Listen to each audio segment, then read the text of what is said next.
Praise the Lord, it's a great day and we are happy na kasama namin kayo ngayon. Thank you for being with us. Please stay and we believe that no matter how hard you were hurt, kahit gaano kalalim ang sugat na yan, we can still forgive. Hallelujah. Big word, di ba?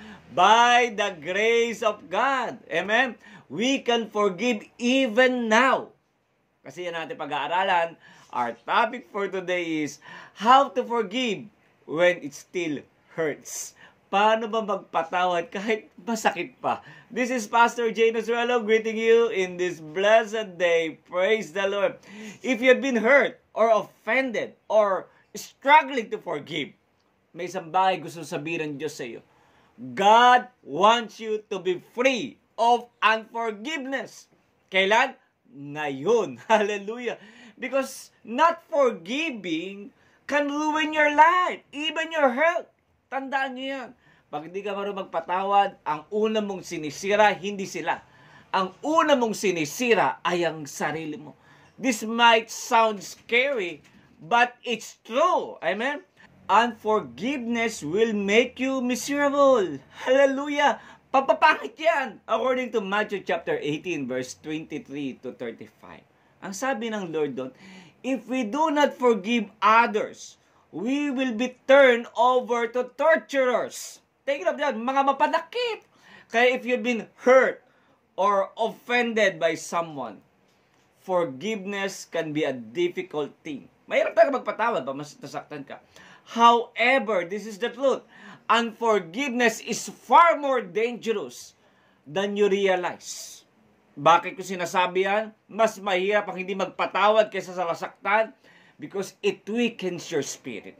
It renders your prayer ineffective. Kahit anong pray mo, ang hirap tumugon ng Panginoon. Bakit puno ng galit eh? And makes your life miserable. Kaya it will take away your faith, which will make you feel helpless. In the same way, amen, it will keep you from enjoying the life God gave you. Minsan sabi niyo, Pastor, kung alam mo lang yung sakit na naramdaman ko, hindi madaling magpatawad.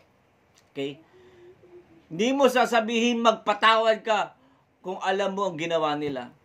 Okay? Sa totoo lang, honestly, mahirap bang sabihin ito, but not forgiving is worse than yung hurt na naranasan mo.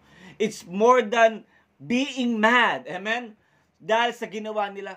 Okay? Pag hindi ka nagpatawad, mas mahirap.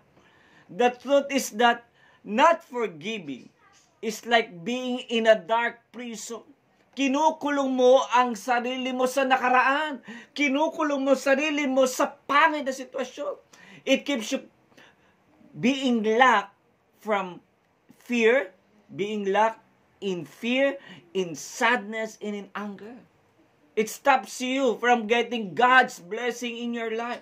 That is the worst thing of unforgiveness. Kaya nga, kung may magtatanong, Pastor, mas okay na pala, Pastor, na nasaktan ka kaysa hindi ka magpatawad. Okay? Alam nyo, mas mahirap ang hindi nagpapatawad. Yung hurt na naramdaman natin sa mga ginawa ng tao sa atin, mas masakit kung hindi ka magpapatawad. People who, kasi bakit this is the truth eh. People who hurt you may not care. To be honest. Wala silang paki. And some may not even know or notice that you were being hurt. Yan ang katotohanan. Kaya madalas ko pinapayo ito, don't take things personally. Mga tao nakapanakit sa'yo, don't take it personally. Minsan yung mga tao, wala pa kailan kung ano lang gusto nilang sabihin, sabihin lang nila. Basta may masabi lang. Wala silang paki kung makapanakit sila ng tao. So kung wala silang pakialam, why should you care? Amen? About the pains and hurt you feel. Anong pakialam mo dun? Yes, masakit kung babalik-balikan mo, a-analyze mo. Yes, masakit talaga. Okay, pero yung mga tao naman nakapanakit sa'yo, wala naman pake. Kung titignan mo kasi nag-i-enjoy sa buhay, ikaw miserable. Papayag ka ba ng gano'n na buhay? Kaya kasabi ko nga, yung pain na nagawa nila, mas painful pag hindi ka nagpatawad. Kaya today, God is calling you. Let it go. Hallelujah. Don't let someone else bad decision someone else's action control your life. Never allow it. Okay? And keep you from your great future. Okay? Kaya hinahamon tayo ng Panginoon, magpatawad. Amen?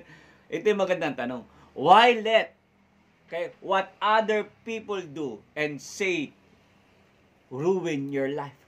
Papayag ka ba nang ginawa nila sirain ang buhay mo? Wag. Kaya let go of the weight of not forgiving and go after the best things in your life. Ano may mga best things? Miracles, blessing, and a full life.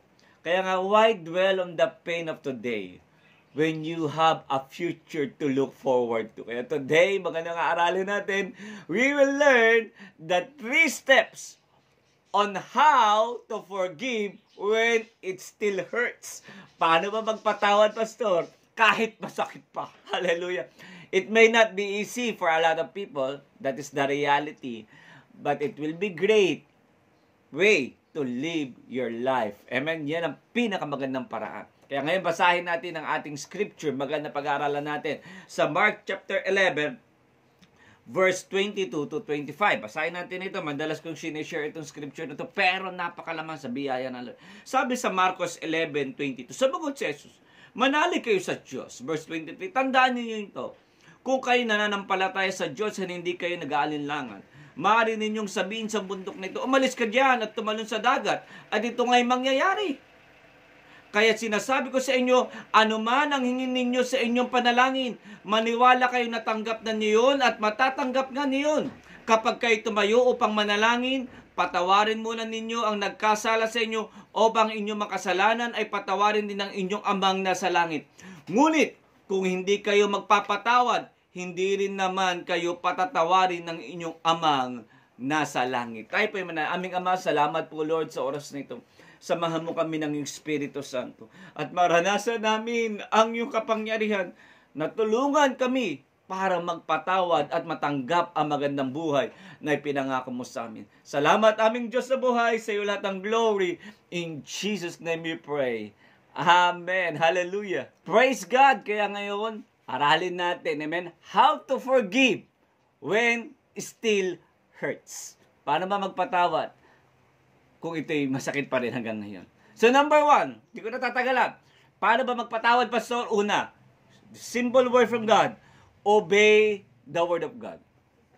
That's number 1 thing. Yes, kung nasaktan ka ngayon, nasaktan ka na sobra-sobra, ang pinakaparaan, mabilis para makapagpatawad, is to just obey what God has said. Hurt and offenses can strike at any time. Tandaan niyo yan. Okay? And it won't always know how to deal with it. Hindi natin alam kung paano natin i-deal yan. Kaya nga, isang bagay ang tinulo ni Jesus. Alam ni Lord Jesus that we would feel this way before we did. Alam niya na yan. Kaya nga sinabi nga ni Jesus, and whenever you stand praying, yung binasa natin kanina, if you have anything against anyone, forgive. Pag ikaw daw nag-pray, magpatawad ka agad. Patawad ka agad. That's our Father. That's your Father in heaven may also forgive you from all your trespasses. Mark 11:25 sa New International Version. Jesus issued a command. And that command is to forgive. Hallelujah. Kaya nga, kung masakit pa ngayon, amen, magpatawad ka, not because of what you feel. You forgive because you obey. Amen. To let go of of those people who hurt you. Okay? To let go of not forgiving someone. You need to do what God has told you to do. Masakit man, gawin mo yung pinapagawa ng Diyos sa iyo. Let God's word wash over your feelings. Kaya pag nabasa yung sinabi, you do it. Yes, hindi madali, pero sa tulong pa rin ng Diyos, kaya natin yan. Okay, notice pasilin niyo yung sinabi ni Jesus. Hindi sinabi ni Jesus Christ na, when you stand praying, try to forgive. Hindi sinabi ni Jesus Christ na, try. Ang sabi ni Jesus Christ sa maliwanag doon, forgive. Hindi rin sinabi ni Jesus Christ, forgive if you can. Simple ang pagkakasabi ni Jesus Christ. Okay? You forgive. Okay? Yun ang sinabi ni Jesus Christ doon sa scripture na yun. Na gusto sabihin na, Panginoon, kapag ikaw daw nag-pray, ang sabi ng, at meron kang mga offenses, sabi ng scripture, forgive him. Ganun lang kasimple ng Lord. Kaya today, keep in mind, Jesus will never tell us to do something that we can't do. Uulitin ko yun. Hindi ka uutusan ni Jesus Christ sa gawa ng isang bagay na hindi mo kaya. When He tells us to do something, kahit alam mong hindi mo kaya, He has already given us the power to do it. Kaya magagawa natin yan. And the most importantly, He does not tell us to do anything that isn't good for us. Ganun ang Diyos. Hindi tayo utusan ng Panginoon na makapanakit sa atin o makapanira. Pag nag-utos ang Diyos sa ating kababutihan. At inutusan tayo ng Diyos sa mga taong nanakit sa atin, grabe. Anak, magpatawad ka na. When you keep the Word of God in your heart, you will be able to obey it and forgive anyone who has wronged you. Kahit gaano kahirap yan. Kasi sabi in Ephesians chapter 5, verse 26, wash by the cleansing of God's Word. Ang naglilinis ng pusong nasaktan ay ang salita ng Diyos. Kaya you need the Word. You need to obey the Word. Because hindi mo kayang linisin ang pusong nasaktan. In pain, angered, mad. Kahit anong word pang gamitin nyo. Okay, it's only by the Word of God.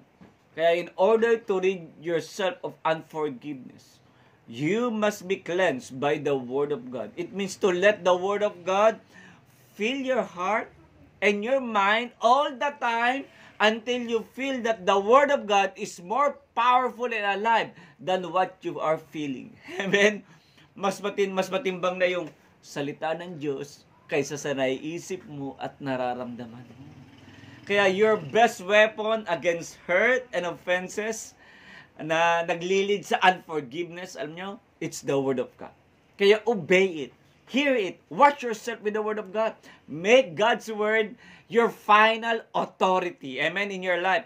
Rely in everything sa salita ng Diyos. Tandaan nyo to. No one can hurt you because God's Word is more active in your life than your emotion. Kapag ikay namumuhay sa salita ng Diyos, walang pwede makapanakit sa'yo. Sabi nga na Ephesians chapter 4, verse 31 to 32. Sabi niya, liwanag, get rid of all bitterness. Get rid, tanggalin lahat. Okay, lahat daw. Bitterness, rage, anger, harsh words, and slander, as well as all types of evil behavior. Katulad ng ganyan. Instead, be kind to each other, have a soft heart, and forgive. Take note of that. Forgive each other just God has forgiven you through Christ. Kaya even though it hurts and it makes you angry, you will forgive because you love God. Yun ang purpose. Amen. Kaya pa na nagpapatawad, kaya magaang dumadali ang pagpapatawad kahit ngayon kaya mo magpatawad despite of the pain dahil mas mahal mo ang Diyos. At pangalawa, you have promises from God when you follow His Word. Kung sumusunod ka sa Diyos.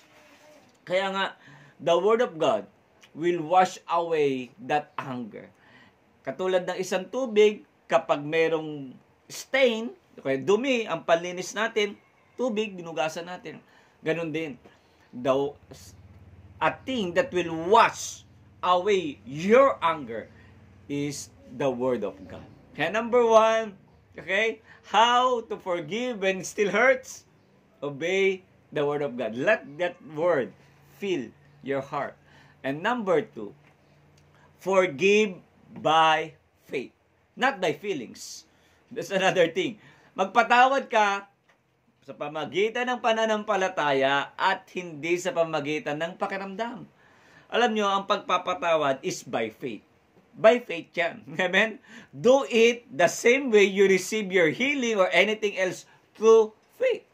Kaya sabi nga ni Jesus Christ doon sa sinabi niya doon sa Mark 11, and whenever you stand praying, okay, pag-pray ka raw, if you have anything against anyone, forgive him, that your Father in heaven may also forgive your trespasses. Mark 11 verse 25. Tinuruan tayo ni Jesus Christ, amen, He taught this, yung forgiveness after teaching faith. In Mark 11:24, sabi niya, I tell you, you can pray for anything and if you believe, you receive it, it will be yours. Pag naniwala ka raw sa'yo na yan, magiging sa'yo na. Kaya nga, ano ba sinasabi ni Jesus Christ? Ulitin ko, nagturo si Jesus ng pagpapatawad, okay? Pero tinuro niya muna ang pananampalataya. Jesus was saying that faith, not feeling, is what makes forgiveness possible. Okay? Kaya nagiging posible ang pagpapatawad, hindi dahil sa pakiramdam, kundi sa pananampalataya. You will never be able to forgive if you will wait until you feel better. Tandaan niyo yan.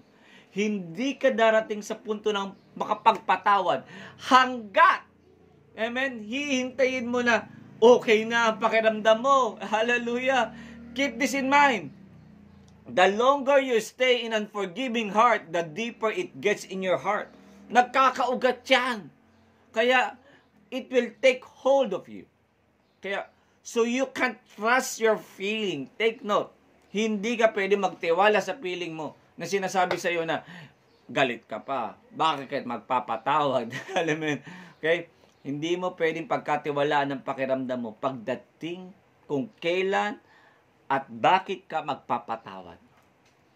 So, Jesus was telling people not to wait until they feel better to forgive. Tandaan yan. Instead, they should take their forgiveness by faith. In other words, simple lang, magpatawad ka even though you don't feel it. Hallelujah. Grabe yung teaching ni Jesus Christ. Magpatawad ka kahit hindi pa nararamdaman. You let go of your feeling of being hurt and offended even you don't like it. Kaya mo pa magpatawad ka lang. Amen? Sabi minsan, may nagsabi sa akin, Pastor, self-denial yan. Kaplastikan yan. Hypocrisy yan. Amen? Tandaan nyo, hindi. When I say forgiving by faith instead of feeling, is not denying your feelings. Oo, totoo na saktan ka, hurting ka. Okay, hindi mo naman dinideny yan eh. Amen? Okay? You are hurt and your feelings are right. Tama yan. Naramdaman mo yan. Kasi pag nasaktan ka, tao ka, di karamdam ka ng galit. But, forgiving by faith doesn't mean letting your feeling controls you. Amen? You don't let your feeling control you. Yan ang pagpapatawad by faith. Instead, your faith in the Word of God, yung sinabi ng Diyos, the Word of God controls you. Sabi ng Panginoon, magpatawad ka. This you do it, you obey. And obeying it, it's by faith. Hallelujah! Praise God! So you let God's Word be the last word in your life, not your feelings. Kasi kapag puro feelings lang tayo, tandaan mo to, mamamatay ka na. Galit ka pa din. Kasi feelings will tell you it's not right to forgive. But when you stay in the Word, it says, Jesus said that you forgive. When you pray, you forgive. Kaya you make a good choice. Ikaw ang mamimili. When you put the Word of God before your feelings, amen, you decide that no matter what, you will do what God says. You will do what God says. Kaya what I'm saying is that when you get your healing by faith, at talaga, pag kayo naniniwalang gagaling kayo, you don't stop being healed when the symptoms go away. Amen? Kahit nandiyan pa yung para bang pag clinic-claim mo magaling ka na, kahit may symptoms pa, you just believe that it's yours. You keep being healed even when the symptoms are still there. Amen? And you got your healing the moment you said amen in your prayers. The same thing how we do it in hatred and forgiveness. When you believe, you get better and all the symptoms starts to go away. Similarly, you forgive even when it hurts. Kaya yung feelings, susunod na yan as you forgive those who hurt you through faith. Kaya huwag mo hintayin okay ang pakiramdam. Magpatawad ka na ngayon. Susunod na yung pakiramdam na yan. Amen? You will begin to feel free and comfortable. Kaya today, to overcome unforgiveness, you must take a wise decision to act on God's word. Kung ano sinabi ng Lord, yun na yun. Do not be moved by your feelings. Forgiveness isn't an emotion. Take note of that. It is something you want to do. Yan isang bagay na pinagdesisyonan mo na gusto mong gawin. Kaya nga, if you align your will with God's will, you will receive the best blessing from heaven. Kaya, forgive because you believe. Take note of that. You forgive because you believe, not because you feel. That's the second thing. How to forgive when still it hurts? Number 1. Okay? Sabi ko sa inyo kanina, obey the word of God. Second, forgive by faith, not by feelings. And number 3, this is very important. Don't let your feelings move you. Huwag mong papayagan ng nararamdaman mo ang magdidikta sa buhay mo. Kasi if you want to overcome your unforgiveness, this is a big word for everyone. Stop being emotional. That's the issue. When Jesus said, and whenever you stand praying, if you have anything against anyone, forgive him, that your Father in heaven may also forgive you your trespasses. Mark 11:25. Tinuro ni Jesus Christ dito that forgiveness has nothing to do with feelings. So do not be moved by them. Amen? He said, you can pray for anything, and if you believe, hallelujah, that you receive it, it will be yours. So, it is yours if you believe, not because you feel it. Kaya natanggap mo isang bagay dahil hindi sa naramdaman mo, dahil ikaw ay naniwala. Kaya, feelings are something sometimes deceptive. Mapandaya yan. Okay? If you believe you are hurt, paniwala mo, nasaktan ka, you are hurt. Sa totoo lang. If you believe you're offended, talaga, offended ka talaga. Okay? It will become part of you. Magiging parte yan ng sarili mo. What you think determines who you become. Sabi nga ni Scripture, what you think is who you are. Kaya what you insist on feeling will become your reality. Kung ano yung pinipili mo, sinasabi mo sa isipan mo na galit ka, pangit yung ginawa niya sa'yo, hindi mabuti kanyang inasal, masakit yung sinabi niya, tuwing insist mo sa isipan mo yan, that's pain. You are building that pain. Kaya sabi ng Proverbs 23 verse 7, for as he thinks in his heart, so he is. So is he. So if you continue to meditate on negative feelings such as hurt, pains, and offenses, yung lahat na nangyari sa nakaraan, amen, they will take a new flesh and appear as if it happened today. Kaya pag palagi nyo binabalik-balikan yung nakaraan, akala nyo, pastor, pag nagkwento yan, pag kinikwento nyo lahat na nangyari sa kanya, akala mo nangyari lang kahapon eh. Pagtatanong mo, kailan nangyari yan, kapatid? Pastor, 10 years ago na. Wow! Buhay na buhay pa rin, kala mo kahapon lang. Kasi palagi mong binabalik-balikan. Nagkakaroon ng new flesh. Kaya nga, despite the fact na nangyari na sa matagal na panahon, you need to stop meditating those negative issues. Kasi kapag minemeditate mo yung mga issues niyan, you will not notice how your unforgiveness grows stronger. Kaya habang binabalik-balik ang mga pangit nilang ginawa sa'yo, lalong nagkakaugat yan at yung unforgiveness parang ang hirap ibigay.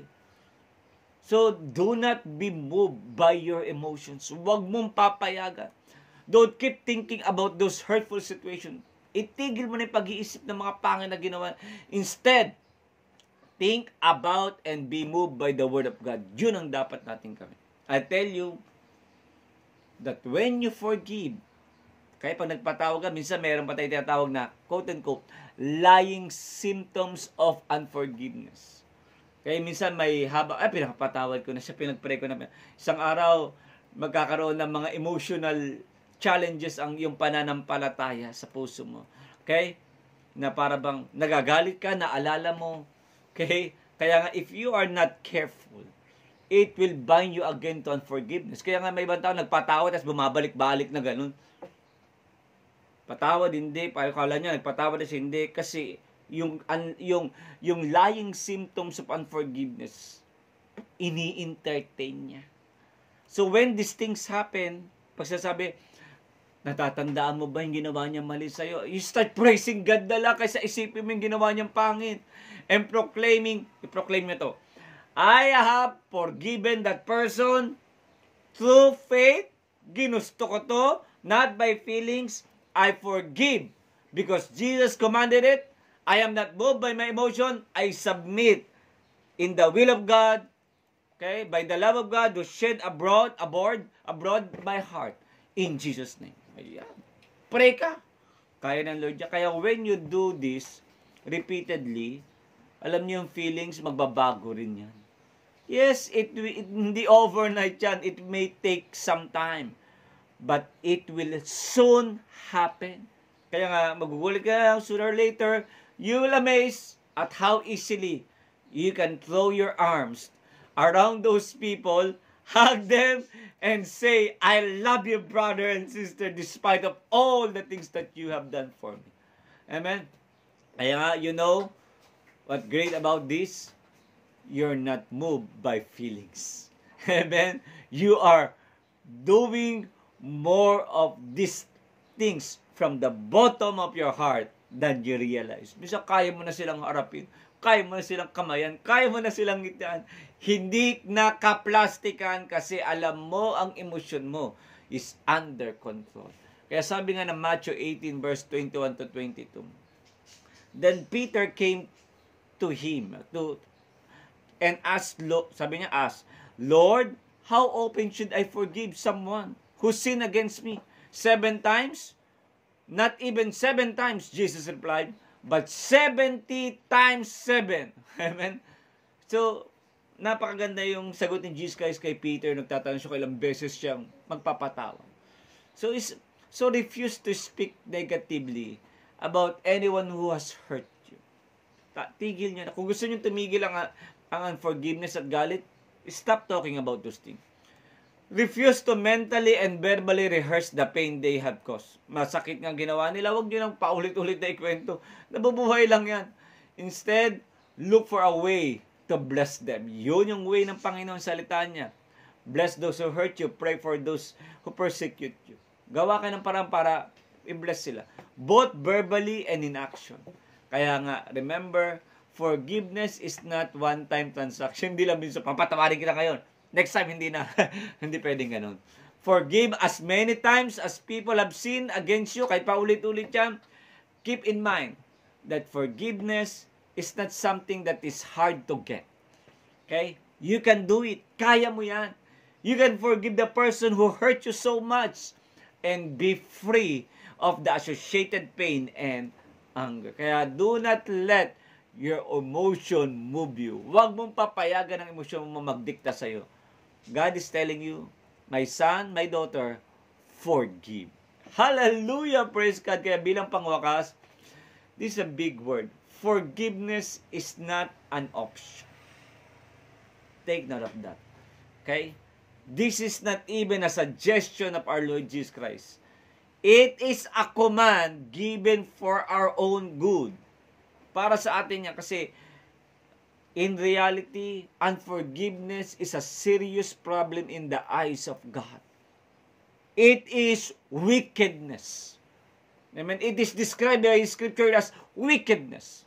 Amen. Sabi nga ni Jesus Christ dun sa isang Scripture dun sa Matthew chapter 18 verse 23 to 25 na yung servant who refused to forgive another servant is called wicked.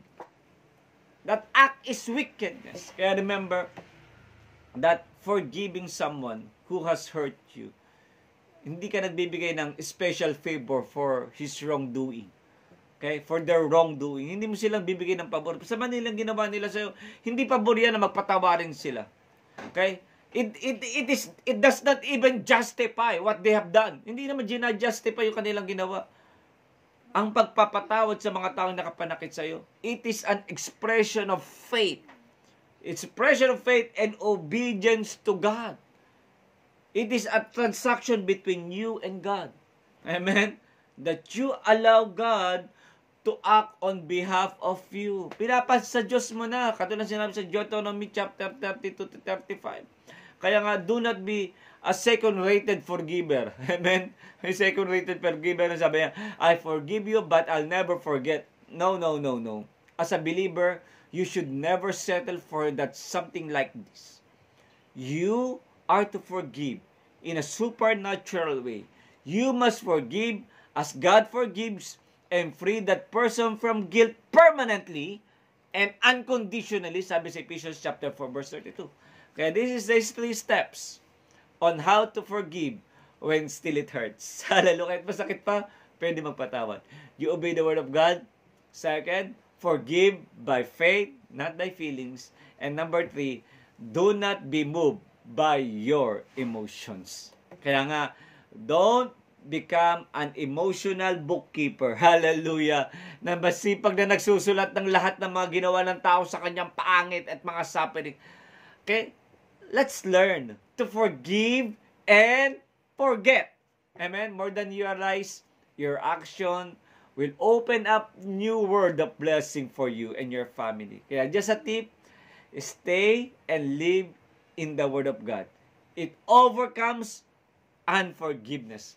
Because the Word of God is the answer to all your needs. To God be the glory. If you do this, I believe and declare that your life will never be the same again. You will live in the abundance of beauty of God. And you will see the greatness of God in your life. Do you receive it? In Jesus' name we pray. Amen. Today we will not end this broadcast without giving an opportunity to accept our Lord Jesus Christ. This is the time. Amen. Hindi mo kaya mag-isa magpatawad, pero kung tutulungan ka ng Panginoong Hesus, ng kanyang Espiritu Santo, kaya mo magpatawad. Kaya if you want to follow this, if you want to accept our Lord Jesus Christ, please follow this simple prayer na parang ikaw nag-pray. Sabi mo, Lord Jesus, today, forgive me for all my sins. Cleanse me from all my iniquities. Lord Jesus, I accept you as my Lord and my Savior. Be with me forever. In Jesus' name. Amen. If you accepted Jesus Christ, naniniwala ko na born again ka. Hinahamon ka ng Panginoon, magbasa ka ng Bible, mag-attend ka ng church na nagtuturo na si Jesus ay Panginoon. And naniniwala ko, when you pray, great things shall happen in your life. Let's pray. Father God in heaven, thank you for this wonderful message that you have given us this week. It is a blessing. It is a power. It's powerful, amen?